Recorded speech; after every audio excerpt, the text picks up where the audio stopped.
Namni hunduu waan narratti xiyyeeffate fakkaata. Ganama jaarsi wayii waggaa 2 dura beeka jennaan inni immoo jiraachuu isaa yeroota murtaa'e dura hin beeka jechuun sana dura jiraachuu isaa hin beeku naan jedhe. Garuu biyya biraa deemtee cufaa jirta moo waan isaa naaf hin galle akkami garuu jechuun gaafate. Kana booda waan baruus waan baruu hin qabnes dirqama baruu qabda. Sababa hojii kaasnee waan garagaraa haasa'uu hin qabnu. Ilaamee kana booda waan ajajamte qofa waanan hojjedhu sin jedhe qofa hojjetta jechuun haa ta'u kaa erga jettee. Nagaan koo bakka jirtanitti isiniif haa ta'u hordoftoota koo akkam jirtu nagaa keessanii. Egaa har'ammoo diraamaa Araadaa isinii qabadhee dhiyaadhee jira. Viidiyoo kana like subscribe gochuun hin dagatinaa. Akkasuma illee yaada keessan komentii jalatti naa barreessaa. Yaada qabdan komentii jalatti naa barreessaa.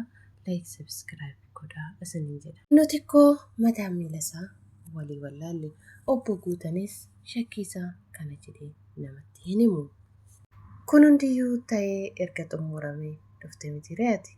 Eegaa maarree fuulleessan waan kana guutuu fakkaataa? Lakki ani hin beeku. Garuu waan hundumaa qalbeeffannee qalbiidhaan yaa ilaallu. Garuu mee dubbichi adda baheetii miti. Akkasumatti wanti isaa na dhibbise malee wanti beekame tokko hin jiru. Wanti adda baafame tokko. Keessumaa immoo ammanatti wanti shakkitee wayinis wanta amantu si wallaalchisa. Obbo Guutan garuu waan kana maaliif ifa godhee hin dubbanne? Ani maalan beeka hin dubbanne? Garuu waan shakkuu qaba. Kuni salphaadha naan jedhe. Garuu maqaan isaa wal fakkaata taanaan waan deebi'ee dhufu fakkaata. Akkas taanaan kiyyoo keessatti kufuu isaati.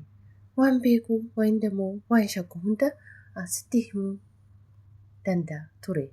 Akkas taanaan kuni waan salphaa sitti fakkaata. Eenyummaa nama saree baree jennaan osuma irratti hin beekin dhamamsiisuu barbaada natti fakkaate. Dhiifama garuu dhibbadhee tanaan si dhibbise miti jechuun deebistee hin dhibbatin garuu booda dhugaan isaa bahuu hin oolu. Hin fagaata hin oola malee dhugaan hinuma ba'a. Kanaafuu ati tasgabbaa'uu qabda. Dhibbachuu hin qabdu. Waan hundumaa shakkuun gaariidha. Garuu lafa duubaatti akkatti of deebisuu hin qabnu. Isin garuu dhageessanii jirtu? Maal inni dhugaa jiru dubbachuudha moo hojjetaa gidduutti burjaaja'uu wayyaa? Ani garuu durayyuu mucaa sana hin jaalanne. Yeroo xalayaa fuudhee fidee dhufee natti kennu haasofni isaa sirrii miti. Kanaafuu ani isan jaalanne isan shakka. Mucaa sana bira homtuu waan jiru natti hin fakkaatu. Mucaa lafumatti olii gadi kukkutaa jirra malee ani sanatti hin fakkaatu. Amma maaltu deemaa jira? Haasaa isaanirraa waan hubatte qabdamu akkami? Inni waan hin beeku. Sanatti hin fakkaatu. Rakkoon jaarsa bira. Jaarsi immoo maal balleesse? Akka natti fakkaatutti maqaan waan wal fakkaatu natti fakkaata. Kanaafuu rakkoon waan jaarsa bira jiru natti fakkaata. Jaarsichuma shakkuu qabna. Nama akkamii nama kana waan gara dabarsan miti akkamitti ree namichichi waan deebi'ee dhufe natti fakkaata. Akkas taanaan mucicha funyoo akka nutti dhaatu nutti ergan hin jettuu ree? Callisii maqaa namaa hin dhahin ani akkan haasaa isaanirraa hubadhetti isaanuma natti fakkaata waan ta'eef. Dubbiin kun dhuguma taanaan gubbaarraa osoo hin ta'in jalaa ol ba'e akka hin jirretti dhabamsiisuu barbaadeeti kaa. Maaliif akkas jettaati immoo kana gurri seexanaa hin dhagahin? Yaadni gaariin osoo jiruu akkamitti yaada hamaa kana yaadda ree? Nuti amma kana dhiisnee hojii keenya xiyyeeffachuu qabna. Dhugaa jette dubbii achi asii funaannee hojii keenya jeequrra hojii keenya callisnee hojjechuu qabna. Bakka eega jettanii anis hojii kiyyan eeggala. Hojiin kee asii miti moo maal jechuudha? Bakkeettis hojii wayii eeggalee jira jechuun deebiseef dhiisii bakka haa deemu. Eessa deema? Hojiin isaa eessa? Lammii hordofaa. Maal jechuudha? Shakkirraan kan ka'e isa hordofuu qabee jira. Yaa boonaa, ati garuu bakka akkasii kana maaf jaalatta? Bakkuma akkasii kana jaalatta? Mee har'umallee maal taayyuu kaaffee dhufte kana sitti na yaamtu? Garuu harmee kee dhabuu keetti baay'een gaddee jira. Hangam yaada garaagarummaa qabaannullee garuu gaddi guddaan nutti dhaga'amee jira.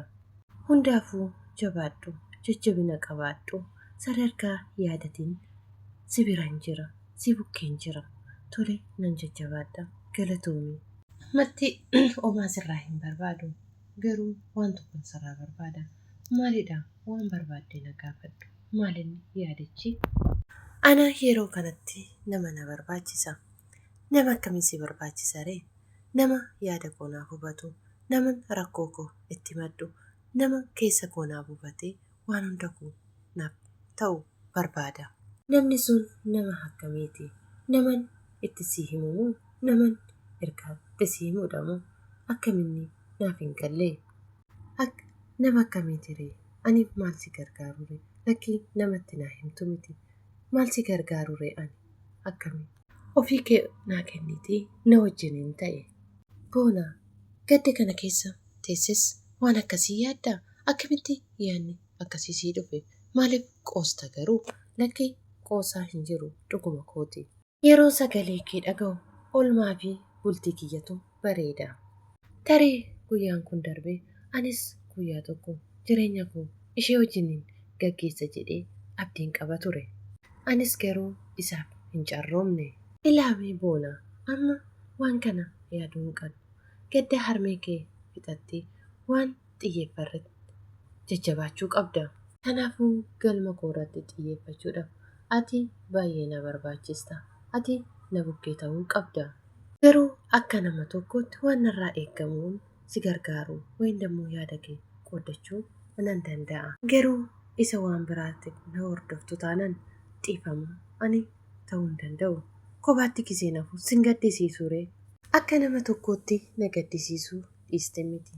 Garuummoo karaa dogongoraa firatte. Hundaafuu jabaadhu jechuun kaatee biraa deemte. Egaa walii bilbilanii akkas jedhan. Hojii san maalirraan geesse? Haaluma gaariidhaan si deemaa jira. Abidda ribee ciisu osoo tuttuquu baatte si wayyuu? Hoo inni jedheetti qoose. Leenca ribee ciisuu sareen tuttuquu barbaadde jettee natti mammaaktas se'e. Har'aaf diraamaan araadaa egaa kanuma irratti xumuramuyyuu kutaattaan immoo maal akka ta'u innis dammoo maal akka ta'u ilaallaa jechuudha. Isin immoo akka viidiyoon kun isin bira ga'u sabskiraayib gurraacheessuudhaan na jajjabeessaa. Lammiitu lammii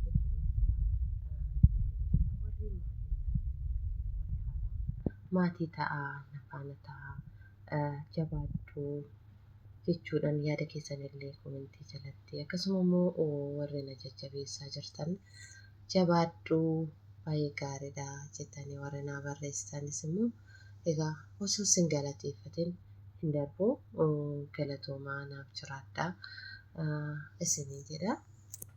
Akkasuma immoo viidiyoo garaagaraa diraamaa garaagaraa akkan isiniif fidumuyyuu subscribe gochuun dagatina. Egaa walaa jajjabeessinuu wal bira haa jaajjinu. Lammiitu lammii jajjabeessa. Yoo nu wal jajjabeessine malee ormi dhufee nu jajjabeessu numatu wal jajjabeessa. Keessattuu warri biyya ormaa jirru kun isinillee osoo akka kiyya kana hojjettanii akka kiyya kana jechuun bilbiluma keenyaan yeroo qabnutti wayindammoo yeroo boqonnaa keenya osoo akkuma kana bananneetu itti fayyadamne wayindammoo hojjannee isiniin jedha. Asitti miti gaafa biyyatti galle nu fayyada Itoophiyaa keessatti akka waan hojii uummanneetti asitti ammoo guddifanne akka waan hojii uummanneetti isiniin jedha naaf jiraadha.